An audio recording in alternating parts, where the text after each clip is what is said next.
महज 9 साल की उम्र में सिर से पिता की छत्रछाया हट गई। इतनी छोटी उम्र में एक जिम्मेदारियों को निभाते हुए छत्तीसगढ़ में बाल आरक्षी के रूप में पुलिस विभाग में वो नौकरी करनी शुरू करते हैं और आज करीब 48 सालों बाद अब ये नौकरी जारी है। डीएसपी के पद पर काबिज है और आज 26 जनवरी के दिन राजेश शर्मा जी को राष्ट्रपति पुलिस पुरस्कार से सम्मानित किया गया है। हम इनसे बातचीत करेंगे और जानने का प्रयास करेंगे कि सबसे पहले तो आपकी पारिवारिक किस तरीके से पृष्ठभूमि रही।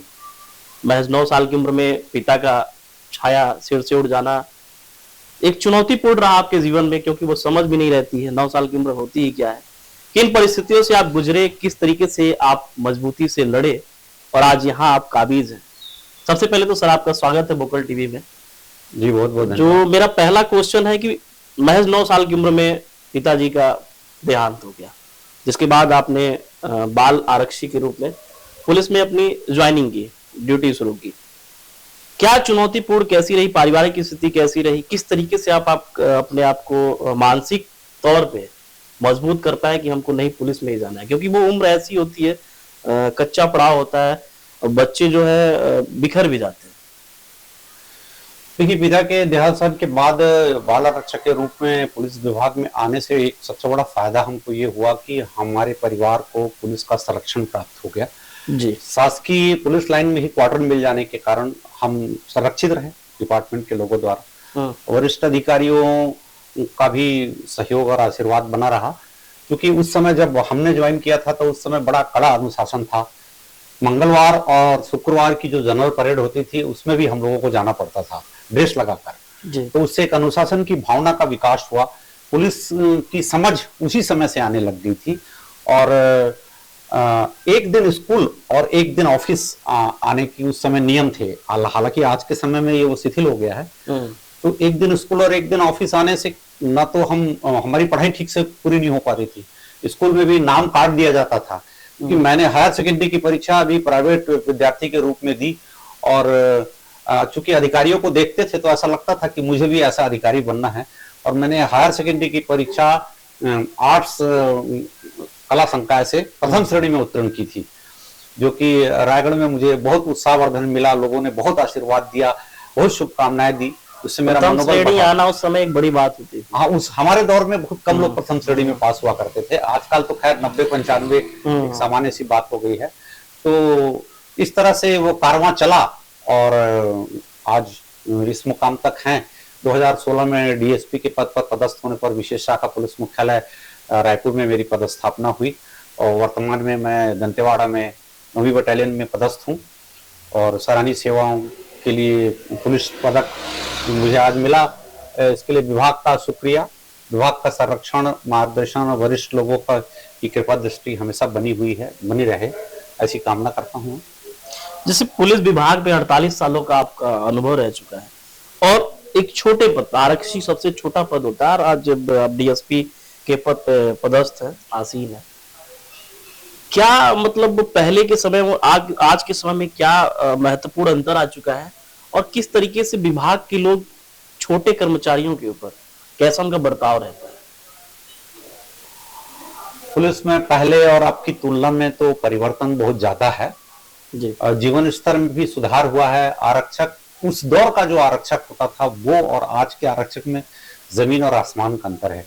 जीवन स्तर में बहुत सुधार हो गया है, क्योंकि न्यू तकनीक भी आ गई और इसके कारण पुलिस को बदलना भी पड़ा है।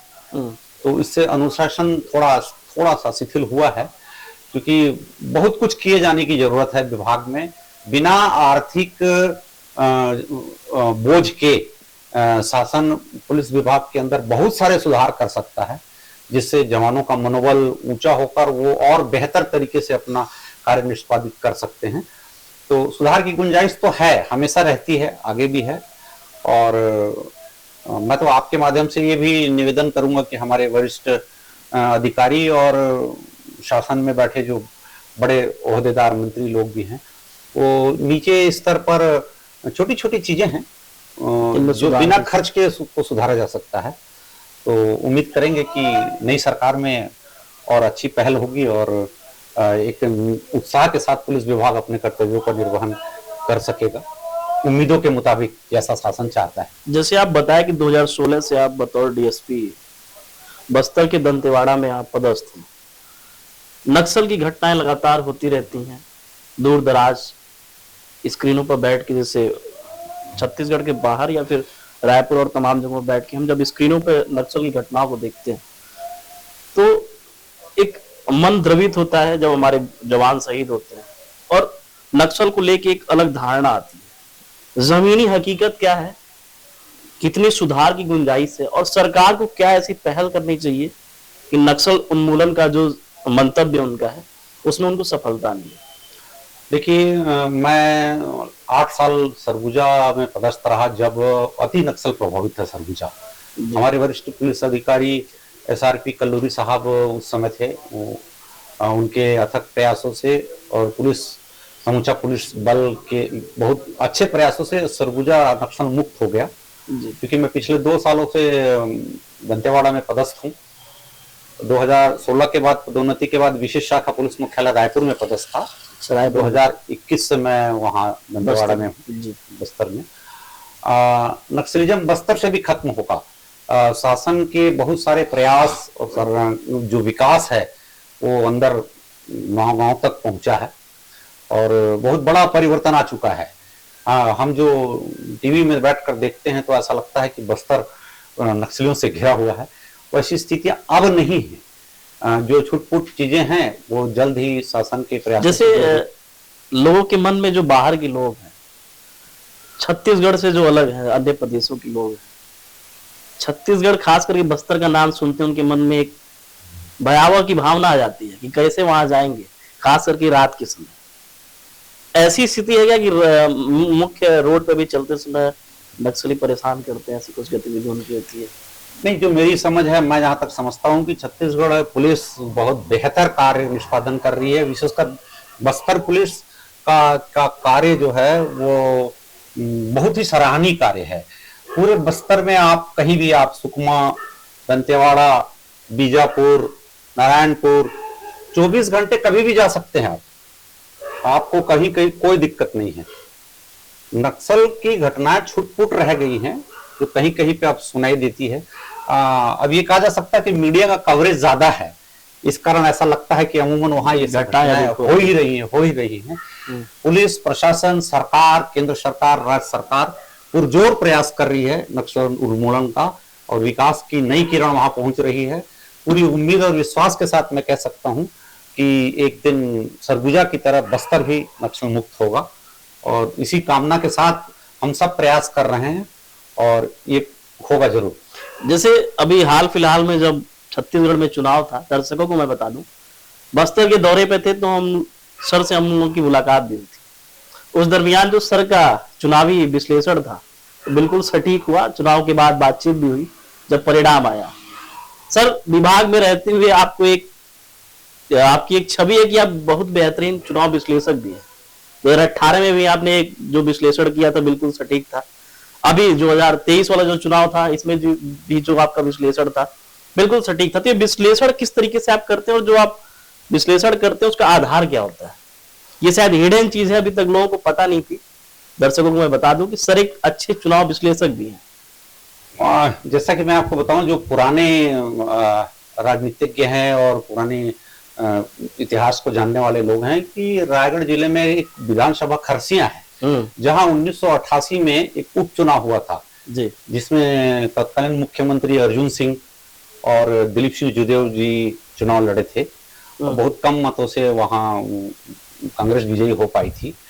उस समय से मुझे उस चुनाव में काम करने का अवसर मिला था और उस समय से ही मन में चुनाव के प्रति एक आकर्षण सा पैदा हो गया और मेरा बहुत रुझान है, मेरी रुचि है और मैं उसमें काम करता रहा। आप कह सकते हैं, सेफोलॉजिस्ट कह सकते हैं कि जो चुनावी आंकड़े हैं उनका विश्लेषण करके और उसके बाद रणनीति बनाकर अगर काम किया जाए तो आप उसमें सफल होते हैं। जन भावनाओं को भांप लेना भी एक कला है और आप जब जनता के बीच रहते हैं, उनसे खुलकर बात करते हैं तो वो आप अभिव्यक्ति जो है वो बताती है। आप समाचार मीडिया और दूरदर्शन और ये जो इलेक्ट्रॉनिक मीडिया है, अगर आप उसको अच्छे से वॉच करेंगे तो ये समझ आने लगती है कि जो वर्तमान जो भी सरकारें उस समय रहती हैं वो कहाँ कहाँ गलतियां कर रही हैं और उसका ज्यादा असर किस पे होगा। अगर आप ये समझ आप में विकसित हो और लगातार आप संपर्क में रहें समाचारों के और आप भ्रमण करते रहें क्षेत्रों का, क्योंकि छत्तीसगढ़ जो है उसको आप एक छत्तीसगढ़ एक जैसा नहीं मान सकते। मेरा ये मानना है कि विविधताओं से भरा हुआ है। मोटे हाँ विविधताएं बहुत ज्यादा हैं यहाँ। 5 हिस्सों में इसको बांट सकते हैं और हर विधानसभा आज के दौर में तो हर विधानसभा की तासीर अलग हो गई है। आपको हर विधानसभा को अलग क्षेत्र से अलग नजरिए से देखना होगा। अगर आप इस तरह से देखेंगे तो आकलन स्पष्ट है। मेरा आकलन जो था कि 50 से 55 सीटें बीजेपी को इस बार मिलेगी, बिल्कुल वही। और कुछ और भी विश्लेषक लोग जो थे राजनीति की जानकार जो लोग थे उनका भी विश्लेषण इसी के आसपास था और लगभग वो 54 सीटों के साथ सही साबित हुआ। 2018 में भी मेरी इंटेलिजेंस से पदस्थापना थी, उस समय मेरा ये आकलन था कि 66 सीटें आएगी। पूरे देश में किसी भी चुनाव संस्थान ने किसी ने भी ये प्रोडिक्ट नहीं किया था कि कांग्रेस को उस समय 66 सीट मिलेगी।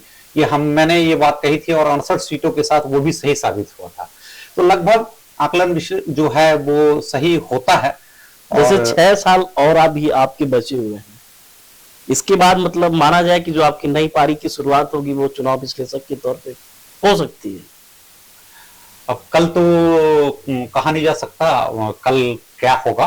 अगर ठीक ठाक नौकरी पूरी हो गई तो हमारे जीवन के जो भी अनुभव हैं इंटेलिजेंस के, सुरक्षा के, चुनाव विश्लेषण के, ये हम सबके साथ आप सबके साथ शेयर करेंगे और जितनी उम्र होगी उसको। जैसे 48 सालों में आपने करीब करीब 25,000 अधिकारियों को और जो भी विभाग के लोगों को आपने ट्रेनिंग दिया, ये अपने आप में बड़ी उपलब्धि है। किस तरीके से आप उन लोगों को ट्रेनिंग देते हैं और आप जैसे आरक्षी के तौर पे अपनी नौकरी शुरू की है तो क्या कुछ अपने जीवन में समय समय के साथ जब आपके पद बढ़ते गए तो किस तरीके से आपने अपनी ट्रेनिंग ली जिसके बाद उन लोगों को वैसी ट्रेनिंग दे पाए? नहीं, देश के जितने भी सर्वोच्च संस्थान हैं सुरक्षा और इंटेलिजेंस के, आईबी के जितने संस्थान हैं, एनआईए है, देश में जितने भी हैं सब हर जगह मैंने खुद पहले प्रशिक्षण प्राप्त किया और एक भाषा शिक्षण विभाग ही भेजता है। हाँ, विभाग ने मुझे इस योग्य समझा, हर जगह भेजा और मैंने वहां जो सीखा वो ही मैं अपने लोगों के साथ शेयर करता हूँ। सिखाना शब्द उचित नहीं है, मतलब हम वो जो सीखे उनको उनके साथ शेयर करते हैं और उनको बताते हैं कि सुरक्षा किन किन चीजों को ध्यान में रखते हुए की जानी चाहिए, इंटेलिजेंस में क्या क्या चीजों को ध्यान में रखना चाहिए।